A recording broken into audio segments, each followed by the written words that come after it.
So, hi everyone. Welcome to Talking Books with the Wise Owl. I'm Rachna Singh, editor, The Wise Owl, and today I will be in conversation with Sanghamitra Chakraborty, author of the memoir Soumitra Chatterjee and His World, which has been recognized by an esteemed Wise Owl jury as one of the distinctive non-fiction books of 25-26. And let me start by quickly introducing Sanghamitra before we dive into the conversation. Sanghamitra is a journalist and editor in a career spanning almost 30 years. She has been the editor of India Today group magazines, Reader's Digest, which incidentally was one of my favorite magazines, Prevention and Women's Health. And she has worked with several leading publications, including Times of India, Outlook, The Statesman, and Sunday. And she's been writing on cinema, gender, health, and environment, apart from news reporting, of course. So, hi, Sanghamitra. Hi, Rachna. Welcome to Talking Books. Let me start by congratulating you on your very in-depth coverage of the life of one of the greatest Bengali cinema and theatre icons, I think, Soumitra Chatterjee, right? Yes. He is indeed that and much more. And I'm delighted to be here. Thank you for having me. Okay, my pleasure. So shall we just dive into the conversation? Absolutely. Okay. So, Sanghamitra, let me start with a question that came to my mind when I first saw your book, Now, Soumitra Chatterjee has been the subject of many thoughtful biographies, many studies, a lot of research, and rightly so, because he was a great icon, of Bengali cinema. But also the fact is that he was associated with cinema, I think, between 1970s to 1990s, right? He started earlier. He started in the 60s. Very late 50s. Okay. That is when he first started acting in films, and he made 300 films over a period of 6 decades. Yeah, amazing. So tell us, what drew you to revisit his life now through a memoir? And also, I would like to know what aspects of his journey you felt you wanted to foreground for the readers today, because we have a different kind of readership totally today. Right. So tell us a little about that. So Soumitra Chatterjee was very much around when I started planning this, and it was through the course of finishing this work that he unfortunately passed away, and some of the biographies and sort of monographs on his cinema, etc., came out. But when I started, there was not very much out there.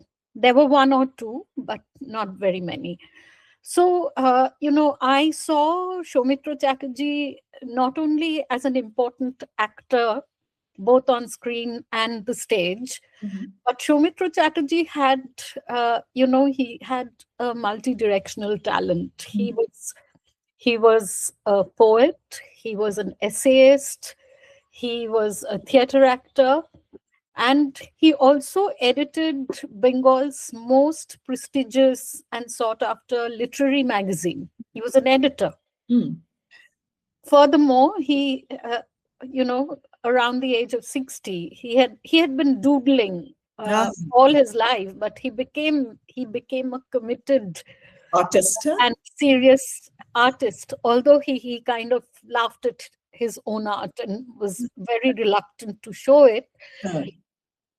So he was all of this, and one of the things that I kept thinking about when it came to Bengali culture and its diversity and breadth is that Soumitra Chatterjee was probably one of the last icons of Bengali culture. And he kind of represents all the different facets. You think about any of the streams of culture, literature, and the arts. And it seemed like he was someone who had sort of explored and was successful. Right. So, there was a time in Bengal when there were people like Soumitra Chatterjee, people who had, not everybody was as good as he was in whatever he was doing, but that was kind of representative of, the curious mind, this intellectual pursuit. Even if they hadn't, there were people and there were characters like that in fiction and real life who hadn't left, who couldn't really afford to leave the confines of their home, but they knew about the world. And their perspective was global and liberal and very, very, very inclusive. So I felt in times where young people are also looking for icons, looking for directions, looking for people to find inspiration. I thought Soumitra Chatterjee would be an ideal way, an ideal entry point for such a thing, which is why my work does not confine himself to just his life, but my effort has been to bring alive the backdrop and really the social and cultural fabric on which he was building. So that is why I wanted to write. And that is why it is Soumitra Chatterjee and his world. The biography is called that. So the world is very much, I like to think it's a character in the narrative, and it has its own role and it speaks as much as my protagonist does.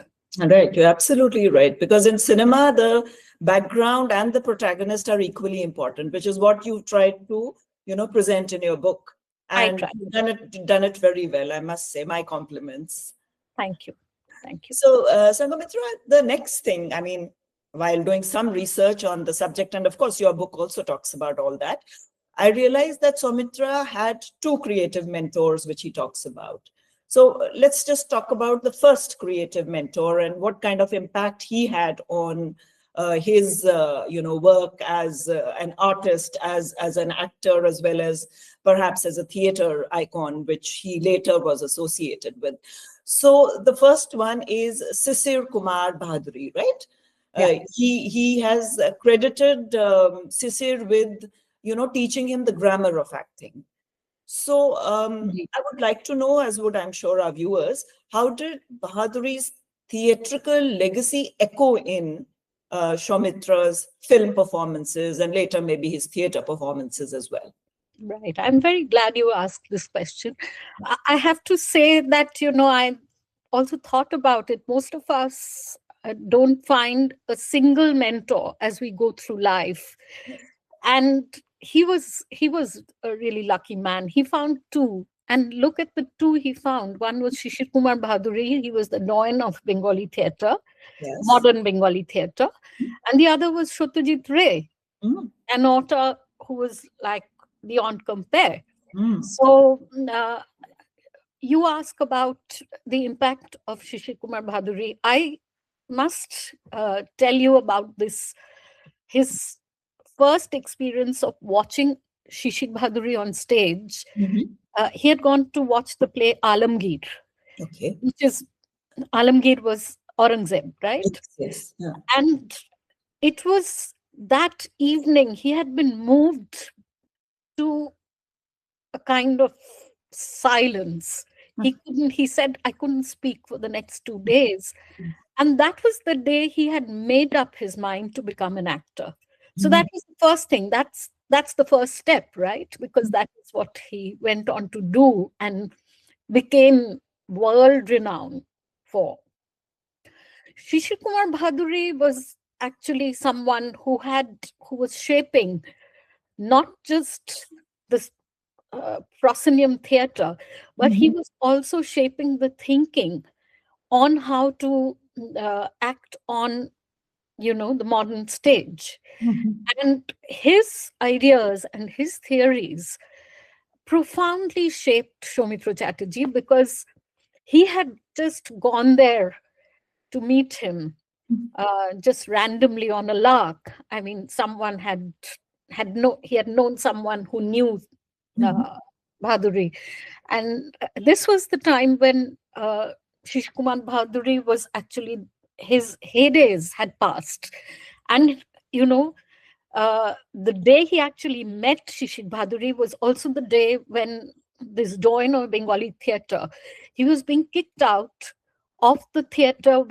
where he had been acting for years. Oh, what a pity. Yes, and he had been unable to pay his rent, and there were bailiffs from the court who had turned up, and it was a very grim setting. There were people who were shedding tears, and Bhaduri was, I mean, probably uh, in a state of mind where, where he had felt that he was going to lose all, but he was trying to put up a Right. bold face. This is actually the day which is kind of dramatized in my narrative a little bit, and he meets Soumitra, and that is when he said, I don't know where I will be, but when Soumitra asked him if I can see you, he says, you start coming whenever you want. And that's how, this was the last 2 or 3 years of Bahaduri's life, when he was living a completely lonely life in penury. And Soumitra Chatterjee started visiting him, and he realized that he was completely alone. Glory days had passed, and nobody would, even on his birthday, no one would turn up to sort of wish him. So it was in that period that he learnt a lot from, the whole grammar of acting, so the fundamental thing that Bhaduri had taught Soumitra, and he goes on to say that this is the first step in anything, which is to think. No matter what your profession is, no matter what task you want to take on in your life's journey, that is the first step, right? And we probably think that no one can teach you how to think. They can teach you skills, but this thinking is also a kind of brain activity that has a grammar, which first Bhaduri had taught him. The other things that he felt, and that is something that he applied as he went along, was, how to read text.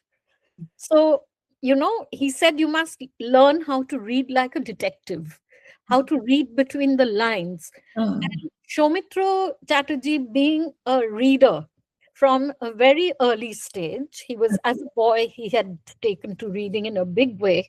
Okay. That was something that had guided him all along, no matter what he was doing. All the roles, I mean, those 300 roles that he did in his lifetime on screen, and the many roles on stage, and the theater, the radio plays, and all other forms that he had done, audio, video, etc. I think that was critical, and that was something that helped him in his first role, which was with Ray, who was such a big director. But it was that, it was a sort of pillar that he held on to, and he learned to walk and then run, because he knew how to do that. Also, I think he learned how to look at the roles and characters with a degree of heart and emotion and empathy, and with an intellectual lens. So he used to do lifelong. He was a researcher. He used to take copious notes on the script, and was so meticulous that he became, it was very difficult to beat him. Yeah. So I wonder, that's why probably he's called a thinking artist, no? I think Satyajit Ray somewhere said that Soumitra Chatterjee is a thinking artist. So probably this is where the term originated from. Yes, absolutely. Because you see, most actors, if you think about the current generation, even, there are narration sessions, and that has been, so they have to be read to. Right. Okay. Nobody expects actors to actually read and assimilate, understand, and then build a character. But that is most important, that goes to absolutely the root of the character, no? Absolutely. Yeah. So, okay. So let's now talk about the second mentor. Of course, you already mentioned the incomparable Satyajit Ray. So tell us a little about their journey together, how Chatterjee evolved under Ray's mentorship. I mean, there's a lot, I guess, he learned from Ray, and this is probably, we don't have that much time to, talk about the entire gamut of what he's learned. But in short, just tell us what was, how he was impacted and how he sort of grew as an actor from, what I would call perhaps youthful spontaneity to artistic restraint, because that's what Satyajit Ray's hallmark was. Exactly. So yeah, you're quite right, Rachna, because that is the material of an entire book, perhaps. And I have devoted a number of chapters to the collaboration association. So Ray had called for Soumitra because one of his friends had recommended him, because by then he had started doing a little bit of stage and so on, winning an award in one of the college competitions and sort of being noticed a little bit. But he was not really an actor. He had called him for the second part of the Oppu trilogy, where Soumitra was actually not cast because Ray felt he turned out to be too tall and a little more grown up than the character demanded. But Ray called him and, he told him, keep in touch, come back, whatever. And Soumitra had thought that he was just being polite, but he realized much later that Ray was not the kind of person who would just slip in a hollow remark, just like that. So he had meant it, and he learned later that it was upon meeting Soumitra that Ray had actually decided to make Oppu Shauchar, which was the final part of the trilogy. Right. So that was very clear. So it was clear that Ray, not only had Ray left an impact on Soumitra Chatterjee, as he did with anyone who met him, I suppose, because he was quite extraordinary. Soumitra had actually made an impact on Ray. And from the beginning, and this is something that Ray's son, Shondip Ray, told me, that from the very beginning, there was a chemistry. It was not as though they just hit it off. So from Soumitra's end, there was reverence and awe, and he was looking up to, obviously by then, he had already got the Golden Lion for Aparajito, and Pather Pachali was not only a landmark in Indian cinema, it was also a box office hit. Yes. So Ray was already, he had been catapulted to, a level which would have been a very difficult thing for the 23-year-old Soumitra to handle. But I think from the beginning, he realized that Ray had taken to him, and Ray had started training him. So he would take him to watch Hollywood films, and he felt that Soumitra needed to watch the Hollywood acting to learn what is screen acting, what is naturalistic acting, because stage acting is slightly a high decibel, it's a couple of notches above screen acting. He gave him books. I mean, he'd already been reading Stanislavski thanks to his first mentor, but Satyajit Ray also gave him a lot of material to read. And then when they actually started talking about, shooting Oppu, etc., etc., Ray would just push him in front of the camera, take lots of his photographs, and he also gave him a screen test, and he came out sort of in flying colors. And we have to remember that Ray his standards were very high, right? I believe so. Ray could not be satisfied easily. So Soumitra was doing all that, although he was not very confident, because he says later that he had been, he had been dying 1,000 deaths before the release of Upushangshar. He felt that he would have to go and jump off a cliff because he feared that his work came out very badly. But that was not the case. It was just the opposite. So an aspiring actor from an aspiring stage actor from North Calcutta's dingy lanes had gone on to the pages of the New York Times. And both Sharmila Tagore, who was cast opposite him in Upushangshar, that was her first. She was 13, and he was 23. They became overnight a sensation. Absolutely, yeah. So that is the thing. And as they went along, Satyajit Ray actually cast Soumitra Chatterjee in 50% of his films. Out of the 28 that he made, Soumitra in 14 of them, I think. 14 of them.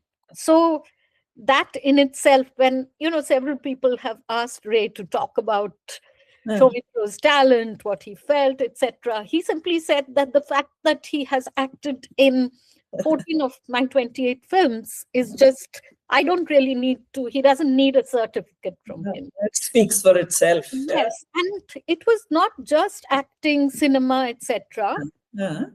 They were both readers. So this is something that I've heard from both Soumitra's daughter and Satyajit's son, that they had these adda sessions. So Soumitra had a very special status in Satyajit's life. Art, cinema, music, poetry. I mean, there was and just adda, that Bengali passion that has the concept of adda is like well known. So, but the kind of adda where you are, it's not gossip, it's not, it's cerebral, it's witty, and it's, I mean, they were both exponents of the fine art of adda, which is something that many of us Bengalis admire. Yes, absolutely. So that was Soumitra actually said that beyond his parents, it was Satyajit Ray, and who he looked up to. He was like family. He was somewhere between an elder brother and his father. And it was only after Ray's passing that Soumitra realized the vacuum that had been left in his life. Absolutely. Amazing association. So I'll just now again take you back to what I had said earlier. I talked about the thinking artist, Soumitra as the thinking artist. And obviously his evolution as a thinking artist came because of Shishir Bahaduri and also, of course, because of Satyajit Ray. But during the course of your research, perhaps you would have, also examined, a particular school of thought or movement that might have influenced Soumitra, his way of thinking, his perspective of life, his, attitude to theater or acting. So was there any particular school of thought or movement that particularly impacted him in that way, other than, of course, what his mentors taught him? I think Marxian thought, because that is what was, remember that he was growing up in the 40s. And the Soviet Union had formed, and it was Marx and Lenin who had, and, winds of change had started blowing in from Russia and Eastern Europe, etc. And he was a student then, and he was highly impacted, along with lots of young people. So those were the days of Marx and Freud. and Absolutely. Roma, and Mm, mm, Bertrand Russell. yeah. He read widely, and he was very, very influenced by liberal thinking. Mm, This was globally, but another global character who was a Bengali left a very strong impact on him, which is Rabindranath Tagore. yes, of So course. he actually felt that he was his first guru and mentor. Mm, So mm, Rabindranath's ideas on hypernationalism, Rabindranath's political thinking, right. his humanity, his thinking on nature, environment, and beauty, and so many other things that left a deep impact Mm, mm, on that generation, was mm, something that Soumitra Chatterjee was steeped in. right. So that was there. And then, of course, as he went ahead, he was someone, he kept pace with theater writing. Mm, So he believed in reading mm, widely, and modernists everywhere, mm, whether it was history, literature, art, mhm, uh, had left their impact on right, him. He was also, although he went into the humanities stream, he right. was also someone who was impacted by science, reason, and rationality. So I Yeah, would say all of this made him a truly modern man. true. Absolutely, I agree. So, Sanghamitra, while Satyajit Ray, of course, was the defining presence for Soumitra, but I mean, he was a thinking man, and like most artists, he would have liked to be regarded as a separate entity rather than an archetype of Satyajit Ray, and which we see actually happened because he did work with other filmmakers as well, no? Many. Mrinal Sen, Tapan Sinha, all of those. So that sort of reveals that there was a conscious widening of his cinematic grammar. So, do you feel Soumitra actually managed to, step out of Satyajit Ray's shadow and establish an independent, identity of his own? Or do you feel that he is still identified only with Satyajit Ray? Oh, he definitely did, but Mhm. largely for Bengali audiences, and we can come to that. Mhm. Why? But Mhm. yes, just data wise, he had done 14 out of his 300 films were for Ray. Mhm. So, I mean, uh, Did step out. yes, yes. Mhm.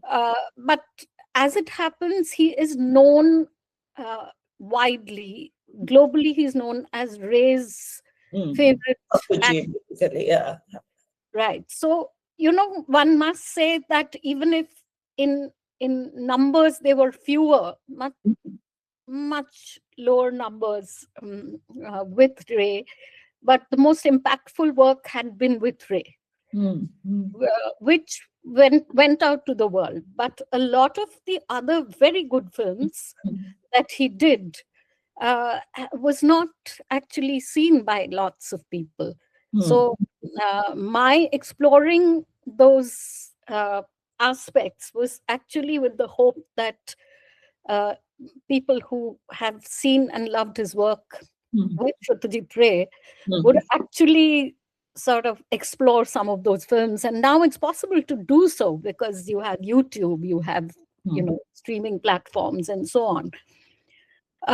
Yeah, he was someone, he actually played in the beginning, he was playing a certain uh, there was a stereotype of, say, the Rabindrik Tagore like character that he was playing for Mhm. Satyajit Ray films, and then it changed, of course, Mhm. as time passed. He was doing other kinds of films, he was middle-aged, he was doing, Mhm. and that was something that Soumitra Chatterjee had a great appetite for, which is to do diverse roles. Yeah. And in fact, he says this himself that while he was very proud Mhm. of the collaboration he had left behind with Mhm. Satyajit Ray, But he was much more than that. He was much more, even if you look at, I mean, he was doing work in different fields, but even if you look at just his screen acting, he had done roles that were really, really extraordinary. And some of them deserved national mention or recognition. And some of them, many of very late, you've talked about that, no? Which came to him very late, which is another question I'm going to come to. Right. Yeah, let's talk about that separately because it's an important aspect. Of. So another thing, Sanghamitra, I mean, most non-Bengali film buffs, we all know about Soumitra's stature as an actor. But I think very few of us know that he had turned down roles that later became milestones in mainstream Hindi cinema. Indeed. Film like Sangam, Rajendra Kumar's role, I think, then Kalyug, then in Anand, Amitabh Bachchan's, role. So Soumitra seemed to take a sort of stand against this kind of, seemed to be taking a stand against the kind of growing commercialization of cinema, So was it? I wouldn't agree with that bit because, Soumitra didn't have a problem. See, he did 300 films. So, I mean, a majority of the films that he acted in were commercial films, mainstream films. So it wasn't as though he was taking a stand against commercial cinema. No, not or against the market. Okay. I think his main discomfort was that he was not very confident about his Hindi. Okay. So, I was giving it a Marxist interpretation. I thought that, I mean, most Marxists were a little anti-capitalist and were a little anti-commercialization as well. So I assumed that perhaps that might be the reason. Well, he actually, there's a passage in the book where he explains when he was very Marxian in his thinking, the beginning of the Naxal period, right. He does talk about the dissatisfaction he felt with the films that he was doing day in and day out. And that the fact that he was selling his craft, that he was on the market. And it's an interesting passage, which he writes wonderfully in his prose, which I used. But when it came to Bollywood, I think his main discomfort was the language. Yes, Soumitra Chatterjee, one of the main reasons that he was chosen time and again by someone like Satyajit Ray and then Tapan Sinha and Mrinal Sen and so on and so forth was not just his sensitive face, but also his superb ability to speak Bengali.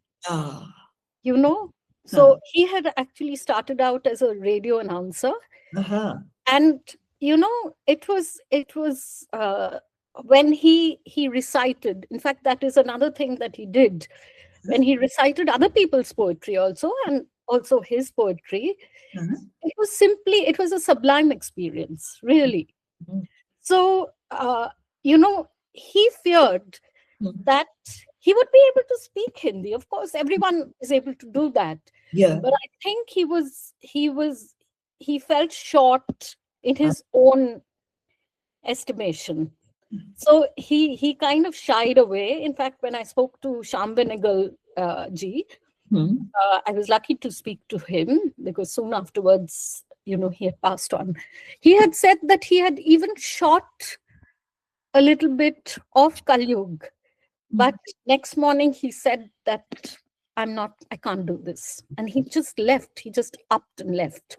So he was also another thing that he admitted to me during a conversation I had with him, asking him the same question, that maybe your life would have taken a different turn had you accepted 20 Saal Baad with Wahida Rahman in 1960, which Vishwajit did and became a popular hero. Absolutely, yeah. So he had stepped into Soumitra's, place. His role went to him. So one of the things he told me, and I have validated this through other means, is his love for Kolkata and his love for the theatre work that he was doing in Kolkata, his love for writing Bengali poetry. He just felt that if he went into, it was not a Marxian thing so much as sort of protecting himself uh, to stay committed to all the things that he was doing. So maybe the thinking may have ultimately had a Marxian feature. I don't know.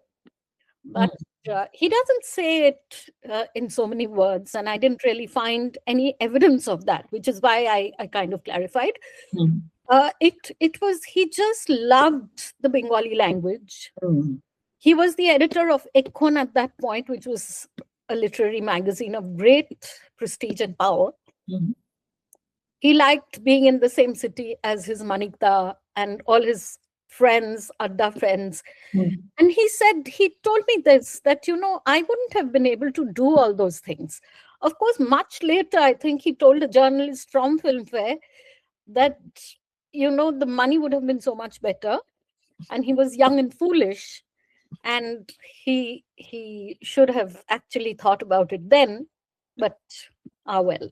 But I'm sure he was happy the way he was. Yeah, I think so. He was a bit bitter about the money because, in Bengali cinema, the money is nowhere as, as huge as good as Hindi cinema or even the South. So that's a pity. And so many Bengali artists, they actually end up living a life of penury. And there are such tragic stories. And that used to haunt him. Yeah. Another very interesting thing I found out, which I didn't know before, was that he refused the Padma Shri twice. Yes. That is a little surprising. Were you able to find out why that happened? Yeah, he talks about it. What does he say? He actually says that, the first time he was offered the Padma Shri was almost, I think he got it, 42 or 43 years after he was first offered, or after he was an actor. Okay. I think I had marked it somewhere, so I was looking for it. So yeah, what he felt very cut up about was that it was too little, too late.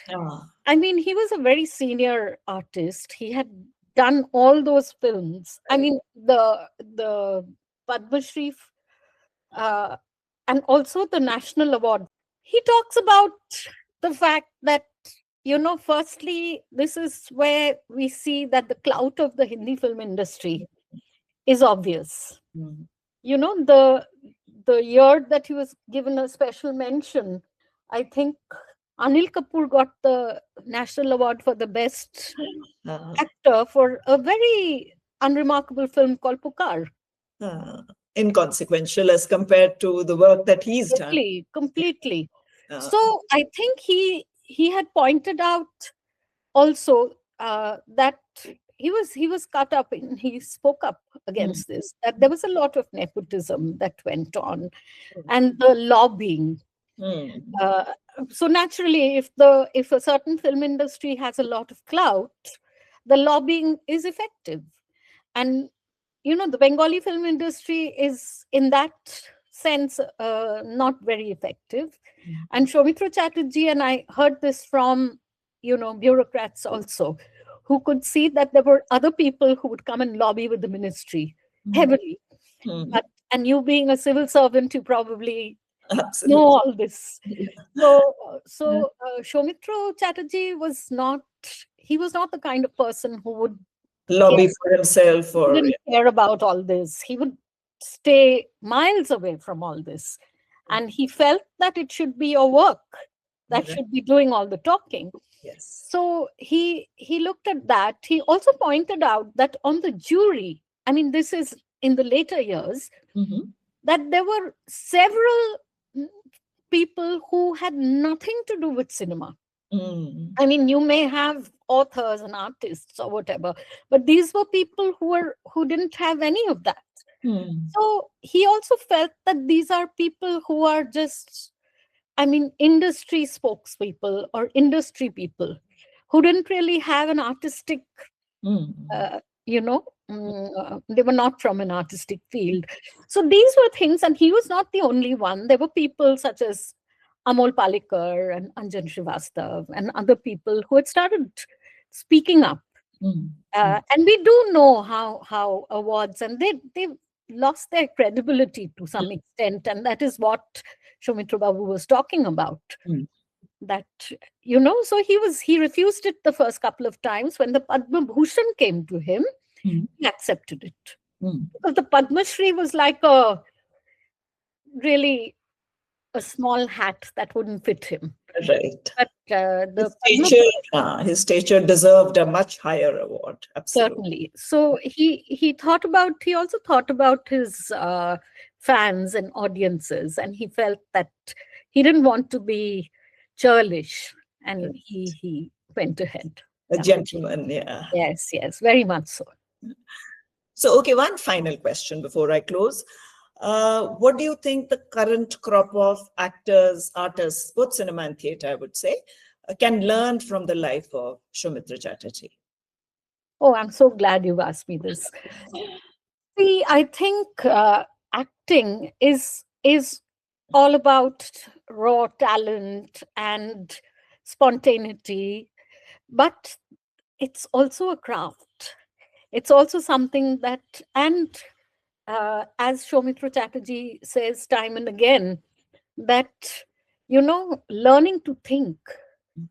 And I have kind of detailed out many of those things in each of his roles, how he was approaching his roles, how he would make copious, detailed notes, how he would actually keep track of the continuity himself. You know, we are shooting today and then we are shooting 2 weeks from now. So how is he wearing his shirt? How is he holding that cup of his? He would make notes. Amazing. And, you know, also I think enunciation, understanding the lines and feeling the lines. Also, I mean, there's this whole thing about method acting, etc., Stanislavski. But, you know, it was Soumitra who teaches us how to build a role from scratch, how to get under the skin of a character, and how to be serious. In fact, there's an anecdote he shares where he had not carried his script, the manuscript, in one of Ray's films, Debi.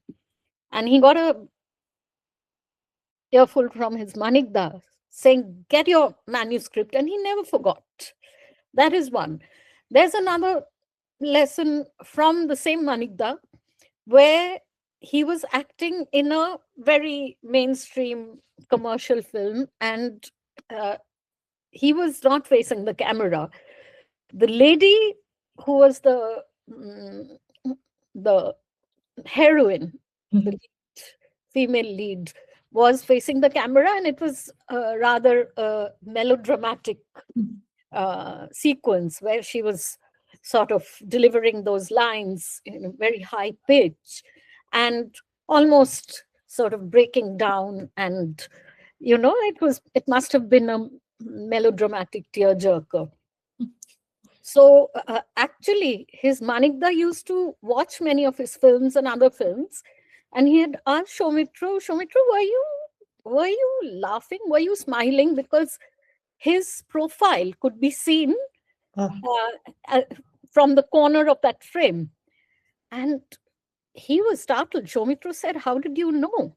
He said, "I could see that you were laughing." And Manikda told him, why were you laughing? So he said, you know, those lines were so melodramatic and the whole thing was so tacky. It kind of triggered laughter for Soumitra. But Satyajit Ray, being Satyajit Ray, told him that no matter what role you do, you've got to take it seriously. And that is something that he didn't forget throughout his life. He did many roles that were not his cup of tea, and many of his fans were disappointed that what kind of a role is this? But this is something that we know that anybody who has a certain caliber and passion must be serious about whatever they're doing. And he said, I'm a actor, I'm a professional. This is how I pay my bills, and I have to act. He couldn't have escaped it. So yeah, I mean, there are a number of things, and I literally cannot enumerate everything. Really getting into the skin of the character. Yes, which is probably pivotal to acting anywhere. Yes. Also his work ethic. He was so punctual. I mean, I've heard this from every co-actor I've met, everybody that he's collaborated on screen and stage. And even as an editor, if he had a writing deadline also, he was very serious. He was very serious. I've been told by most of his theater colleagues that he would reach 5 minutes before, but never after.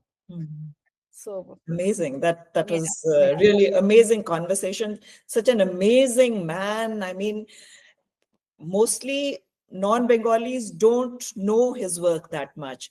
But even we know the kind of stature he had in Bengali cinema. So I'm so happy your book came out, because it's given us an insight into not only Soumitra as a person, but as an actor, and also the background, his world, as you call it.